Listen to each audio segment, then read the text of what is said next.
but the product, a sleep-deprived, on-edge, negative energy person talking. Hey, yo, why that kind of look like me, though? Hey, why that look like me? Older brother, you got something against Herbert Valley? Nah, bro, you trying to make fun of me, bro. Trying to make fun of me, man. Are we live? We live. Yeah. Okay, so I ain't gonna curse, but these. Why grinding 24/7 is the worst advice you'll ever hear. I'll go to bed at 6 a.m. and I'll wake up 1 minute before that at 5:59. Minus 1 minute sleep. That's what I. You've made no progress. For what? None. Bro, the niggas be saying they wake up at like 5 o'clock in the morning to go on a run. Like, okay, nigga, you could have just woke up later and did the same thing.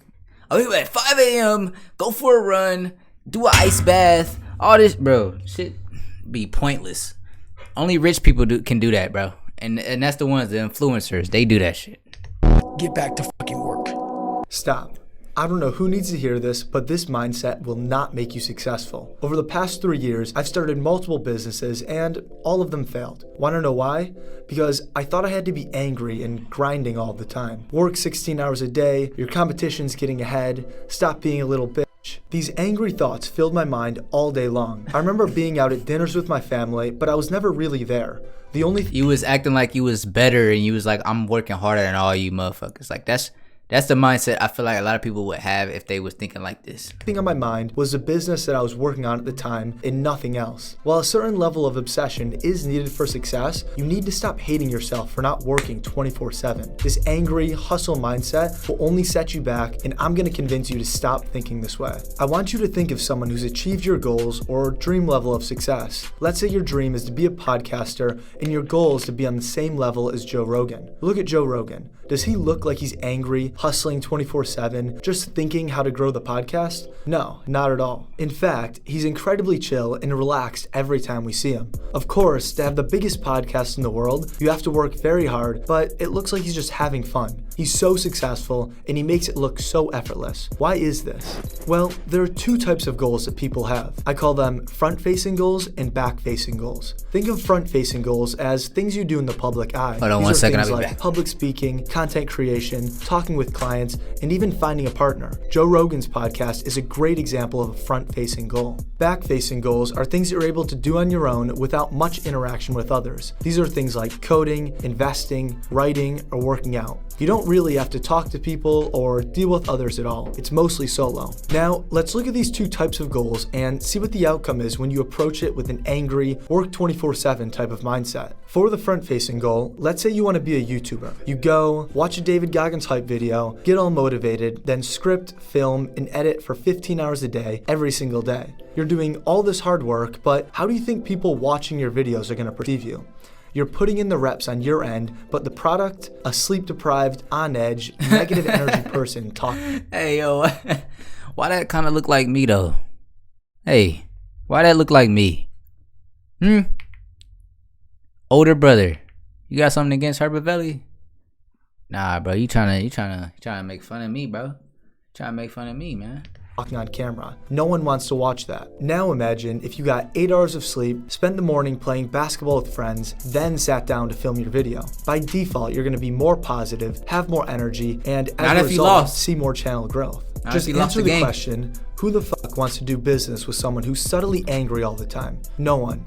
I don't care how good you think you are at shutting off your work mode mind. Humans are very good at reading subtle cues like body language and micro expressions, and this is especially true in things like public speaking, dealing with clients, or making friends. And if you still don't believe me, look at the king of this never stop working until you're successful mindset, Andrew Tate. While he preaches to everyone to work 24/7 and how he's always on his laptop doing work, watch any one of his Tate Confidential episodes. What's he doing? Driving fast cars, traveling with friends, and doing dumb challenges. Even if he is technically working, he's smiling and joking around the whole time. He's chill, having fun with what he does. He's not angry 24/7, sitting in a corner grinding away. But you may still be wondering, what about back-facing goals? If it's just me in a room working alone, there should be no effect on how others perceive me. You're forgetting one key person, you.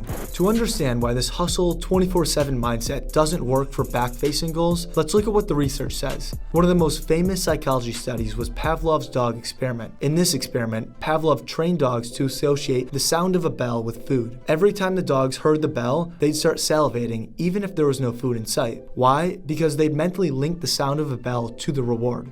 Now, imagine you're in that scenario, but It's kind of like my girlfriend's cat. Like, anytime she hears like any type of can open or like any rumbling with a bag near her food, she's sprinting over that motherfucker. Oh, that's ain't nothing for you, bro. Ain't nothing even over here for you. You don't even instead know. of a bell and food, it's your work in a negative, angry mindset. Every time you force yourself to sit down and work, you're mentally conditioning yourself to feel stressed out, annoyed, and downright pissed off. This I hate creates a forcing negative myself, bro. association with the work itself. Hey. Your brain Hey, man, real talk, like when it comes to YouTube, bro, I either feel like doing this shit or I don't. Like, if I don't feel like getting on the camera and recording, I'm just not gonna do it, bro. I took like 2 weeks off. I was playing 2K heavy. I just didn't want to make no videos. Like, there was nothing interesting that I wanted to watch. And then one day I was like, all right, well, let's watch this. And I fucking have fun. Like, I do YouTube based off of like, if I want to do it. I don't do it based off like, I gotta post a video today. I just do it because I like to do it. And hopefully the more I like to do it, the more I could put out, you know what I'm saying? But I do it based off of what I feel like doing. links to tasks It's with not my frustration income, and so- exhaustion. So what's the outcome? When work is always connected to these harsh emotions, you become less motivated, less creative, and more likely to burn out. And the worst part, even Exactly. if you try to take a break or Exactly. try to relax, your brain stays in this anxious, on-edge state because it's been trained to associate taking a break with you being lazy. And if you're watching this video, I can almost guarantee that you know the feeling when you're sitting there knowing that you should be working, but work just feels so painful to get started on, but you also feel pain just sitting there and not working. It puts you in this weird state of limbo where you feel angry when working and guilty when not working. So what's the solution here? Well, simply approach work with a more casual, fun mindset. Look at my YouTube channel. I'd say it's decently successful. Right now, 36,000 I'm sitting in a coffee shop in 36,000 subs. Manhattan, Fire. house music playing in my AirPods, drinking a Celsius. I'm having a great time right now, and while I am technically working, it's super chill and fun for me. Start adding hobbies to your life. Hang out with family and friends. Go to those fun events that you usually skip. Of course, schedule long enough hours for you to actually get work done, but make sure you're not just being a robot. See, the thing is, with work, I work, and when I do work, my actual job, I work from home, but like I put in the work. I do everything I need to do. When it comes to YouTube is a hobby that, like I told my friend, it can become like a business, but I don't look for it as a business. I look for it as like, I want to react and be on camera. I want to just watch this shit and make some jokes and have some fun. That's what I do YouTube for. I don't, as you can see, like I don't be trying to be like, hey, like and subscribe to my channel. Like, I don't do that shit because I don't care, bro. Like, I mean, it is cool to see like people engaging in the comments, people liking, people saying I'm subbing up. Like, that is cool. You know what I'm saying? But I don't look at this like I need to do this every single day and grind. Like, I'm not on no streamer shit. Like, I'm trying to hit 1 million subs and all that crazy shit. I just do this shit for fun.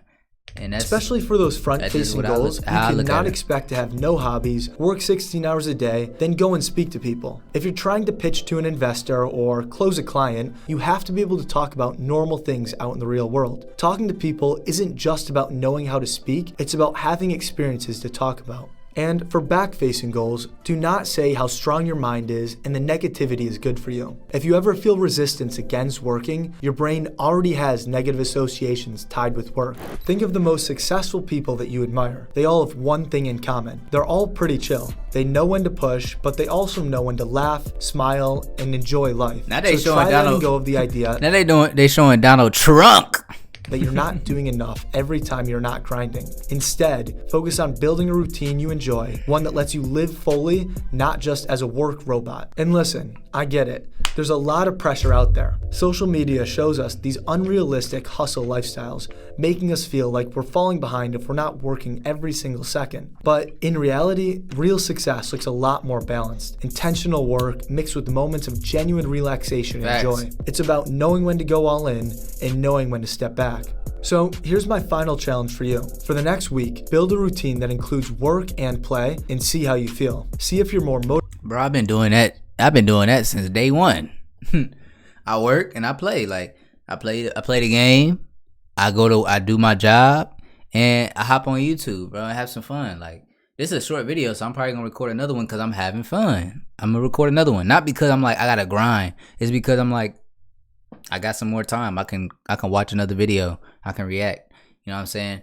But nah, man, that is true. Like you trying to put in all this time and grind, but you're not even like happy with all that shit. Like you could still grind and go crazy, but then you're not even having fun. You're not really enjoying what you're doing. And that's why I say like I'm not gonna do this YouTube shit if I don't enjoy it. I don't care. I honestly don't care if I ever, hit like that crazy milestone that people want to hit when they get on YouTube. I really don't. If I don't, then it just shows that like maybe that's just not my shit. But I like doing it, so I'm gonna keep doing it. Fuck it. And oh shit. Listen, I've been drinking. I'm sorry. Let me get off of here. I'll catch y'all next time. My nigga.